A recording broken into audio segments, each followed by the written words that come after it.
When HOA Karen decided to teach me a lesson for not following her absurd rules, she filled my entire house with packing peanuts.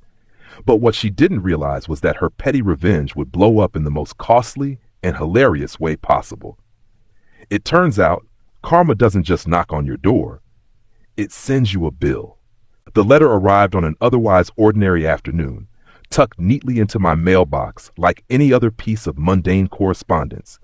At first glance, I assumed it was another reminder about trash collection schedules or an invitation to a neighborhood gathering I had no interest in attending. But as I skimmed through the first few lines, my stomach tightened. The words on the page didn't make sense. The Homeowners Association had unilaterally decided that my backyard, my carefully cultivated sanctuary, was now to be designated as community land for the betterment of the neighborhood. I reread the letter, certain that I must have misunderstood, but the meaning remained painfully clear. My private property, the place I'd spent years turning into a personal oasis, was no longer considered mine alone. The HOA wanted to repurpose it into a shared green space for the entire community to enjoy. I could practically hear the smug self-satisfaction behind the letter's carefully worded phrasing. They had dressed it up in the language of unity and progress, but there was no mistaking what was really happening here. My land was being taken from me, and I wasn't even given the courtesy of a discussion. There had been no meeting, no vote, no request for my input, just a declaration, an edict handed down as if I had no say in the matter. I stepped onto my back porch and surveyed the garden I had built with my own hands. Vibrant flower beds stretched along the wooden fence, their colors vivid in the afternoon sun. A stone path wound through rows of neatly trimmed hedges, leading to the small koi pond I had installed years ago. A wooden bench sat beneath a towering oak tree, its shade offering a cool, peaceful retreat on hot summer days. Every inch of this space had been shaped by my labor, my vision, my time. And now it was supposed to be handed over to anyone who wanted to trample through it? Frustration simmered into anger. The idea of strangers treating my backyard like a public park, letting their kids run wild through my garden, lounging on my patio as if they belonged there, it was infuriating. More than that, it was insulting. I went inside and grabbed the HOA bylaws from my filing cabinet, flipping through the thick stack of pages in search of anything that could explain this outrageous overreach. Most of the text was the usual bureaucratic nonsense, rules about lawn maintenance, acceptable paint colors, and mailbox uniformity. But buried deep in the legalese, I found a vague, ambiguous clause about community improvement projects and the potential reassignment of underutilized private spaces for the greater benefit of residents. Underutilized? My backyard was not some abandoned lot or neglected stretch of land. It was a well-loved, well-maintained garden that I used every single day. And yet, because it happened to be appealing, because it was beautiful and inviting, the HOA had decided they were entitled to it.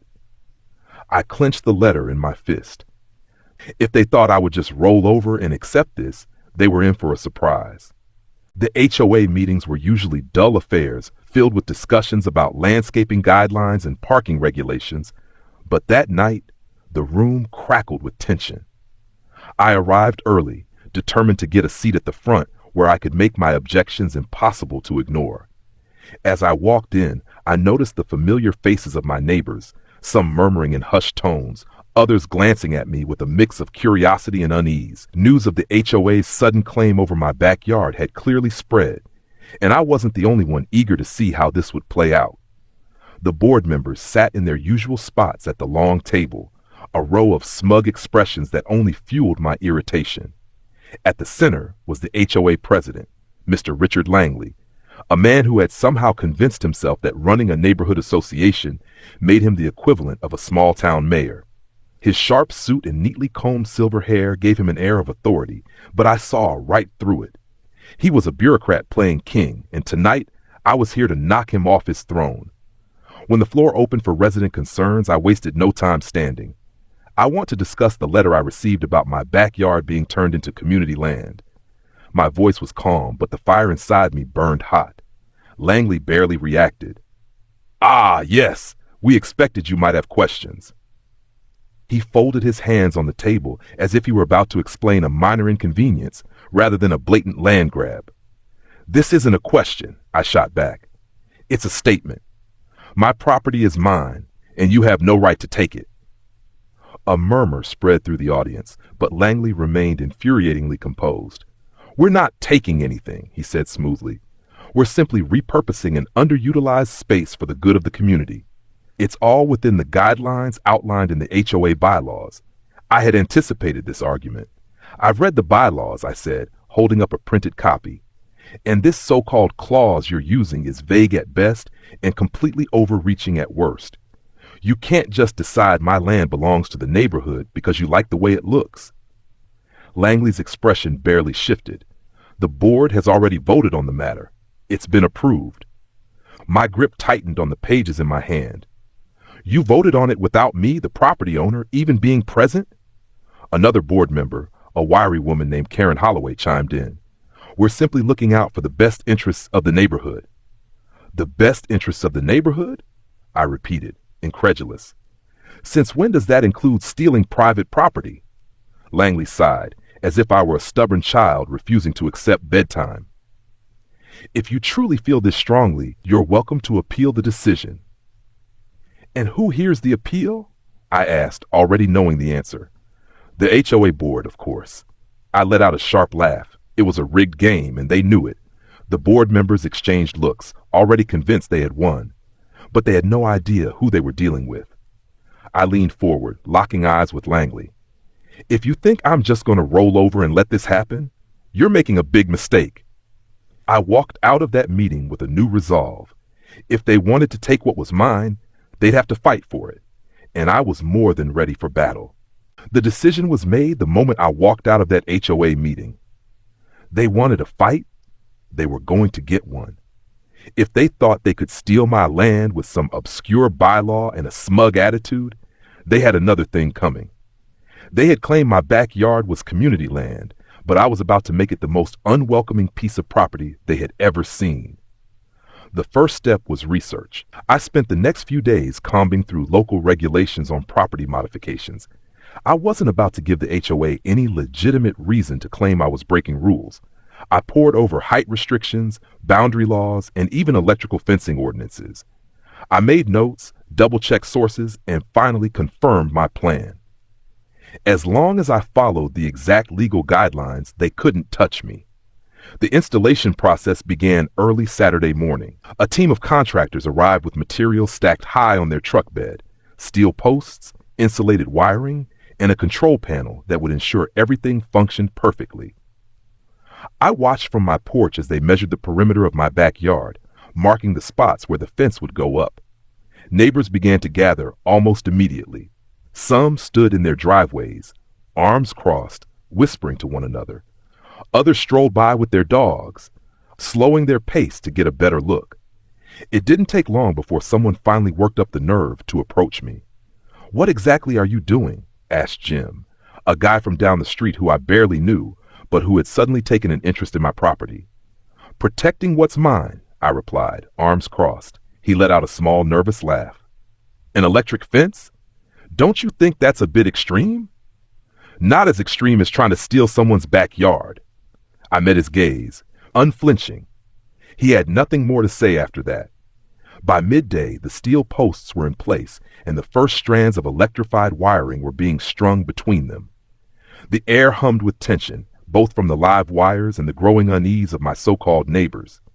The HOA must have gotten wind of what I was doing because by the afternoon, Karen Holloway showed up, her face red with barely contained fury. "This is unacceptable," she fumed. "You can't just put up an electric fence in a residential neighborhood." "Actually, I can." I pulled out a printed copy of the county's fencing regulations. As long as it meets the legal height and voltage requirements, it's perfectly within my rights. She snatched the papers from my hand, scanning them with narrowed eyes. "This is insane," she muttered. "You're turning your backyard into a fortress." "I'm turning my backyard into mine again," I corrected. Maybe if the HOA had actually asked for permission before declaring it community land, we wouldn't be in this situation. By sunset, the work was complete. A sturdy, perfectly legal electric fence now surrounded my backyard, sending a clear message to anyone who thought they could trespass.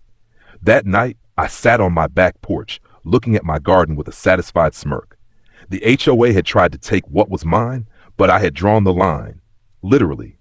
The war had begun, and I had just made my first move. I woke up the next morning to chaos. My phone was buzzing nonstop with messages from neighbors, missed calls from unknown numbers, and even a few voicemails that I didn't bother listening to.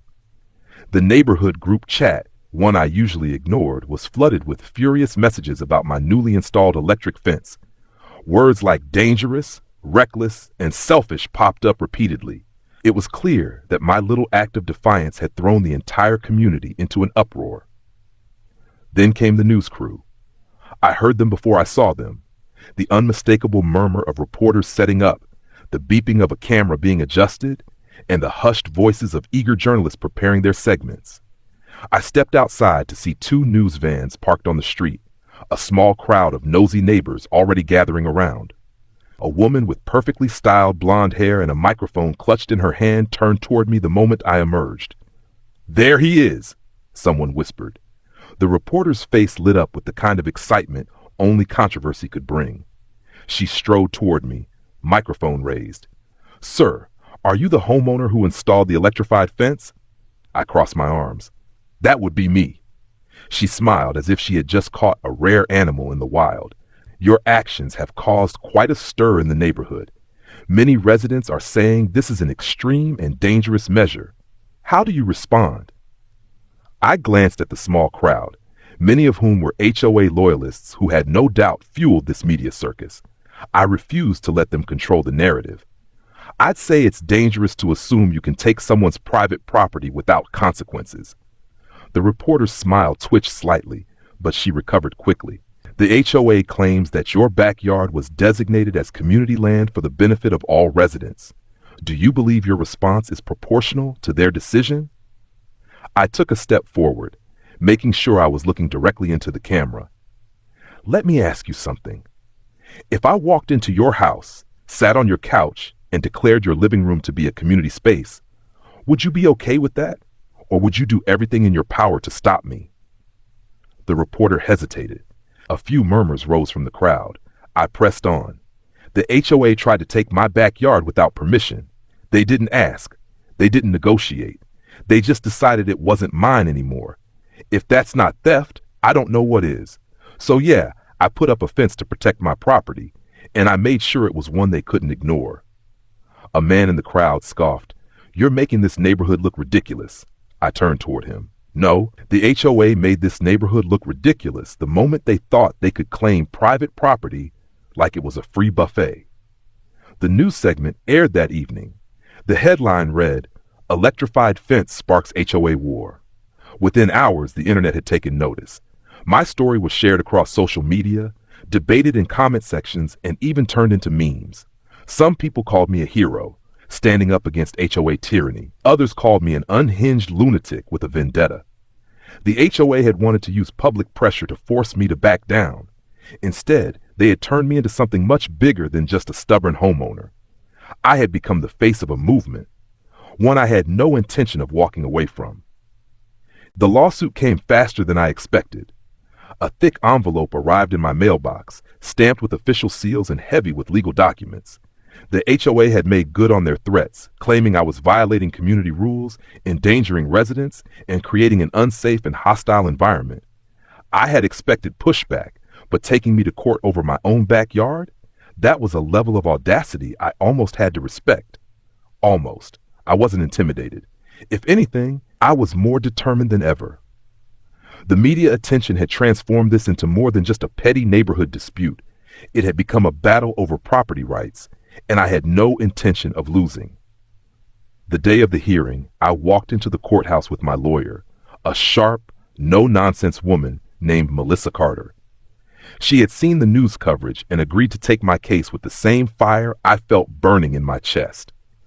The moment we stepped into the courtroom, I spotted Richard Langley sitting smugly at the HOA's table, flanked by his legal team.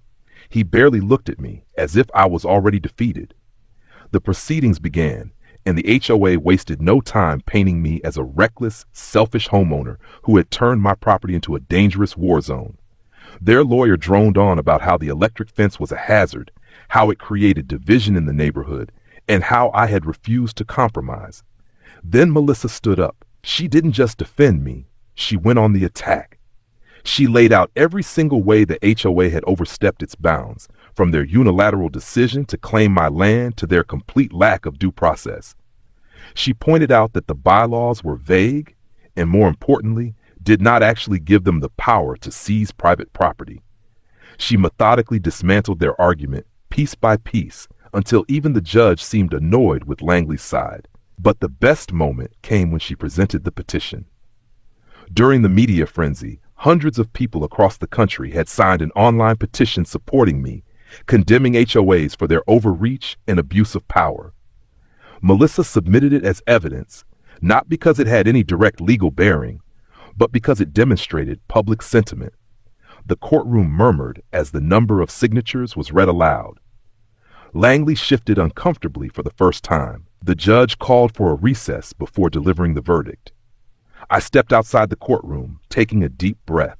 The weight of everything, the battle, the stress, the sheer absurdity of fighting for something that should never have been taken from me, hung over me. Finally, we were called back in. The judge ruled in my favor. The HOA had overstepped. Their claim was invalid, their actions unjustified. My backyard was mine, and the electric fence, since it met all legal requirements, would stay. They had no legal grounds to force me to remove it. Langley's face was priceless, his confidence shattered in an instant. The board had lost, and there was nothing they could do about it. I walked out of that courtroom victorious, but the battle had changed me. I had started this fight just wanting to protect what was mine. But now I understood something bigger. Sometimes you have to take a stand, not just for yourself, but to remind those in power that they can't take what they want without a fight. And if that message had to be delivered with an electrified fence, so be it.